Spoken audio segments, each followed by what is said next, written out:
Quand nous parlons de métiers d'avenir, il y en a encore dans l'agriculture également. L'élevage de moutons a été à l'honneur aujourd'hui lors des Olympiades à Saint-Main-le-Grand en Ille-et-Vilaine, un concours pour sélectionner le meilleur berger de France. Les jeunes qui se destinent à cette profession sont peu nombreux en Bretagne où la production reste assez confidentielle. C'est pourtant un secteur qui garantit une rentabilité stable. Reportage de Catherine Carlier et Bruno Van Wassenov.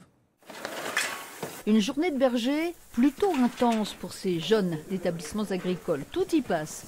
Le triage des moutons, une évaluation de la santé, un questionnaire sur la génétique, sur la reconnaissance des races et en prime le parage des onglons. Tout cela pour susciter des vocations. Pour certaines, c'est déjà fait. Elles reconnaissent déjà des avantages. Par rapport à la taille de l'animal, pour les filles, c'est plus facile de s'en occuper. On n'est pas beaucoup en France à le faire. Enfin, il y a plus de production au vin allaitant qu'au vin laitier.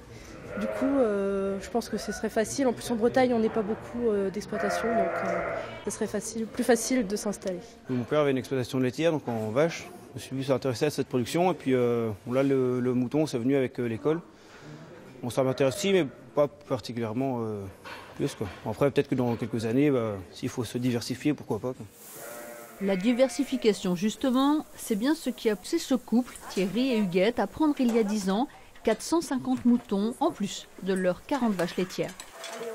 La diversification est plus rentable parce qu'en intensifiant les vaches, il a fallu agrandir la stabulation, donc refaire une nouvelle mise aux normes qui coûte très cher en vache. Qu'en mouton, il y a beaucoup moins de contraintes.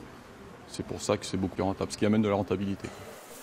Financièrement, l'élevage du mouton a des avantages, le cours de la viande étant relativement stable. C'est ce genre de message que ces Olympiades cherchent à faire passer en Bretagne. Dans notre grande région ouest, c'est vrai que l'enseignement agricole ne porte pas du tout sur la filière ovine. Et c'est dommage parce que d'une part, elle représente un certain nombre d'avantages, mais aussi il y a des éleveurs qui vieillissent. Et il faut penser à renouveler les générations. C'est sûr. Ouais. Pour susciter les vocations et promouvoir le métier de berger, les moutons ont été mis fortement à contribution toute la journée et ont plutôt joué le jeu.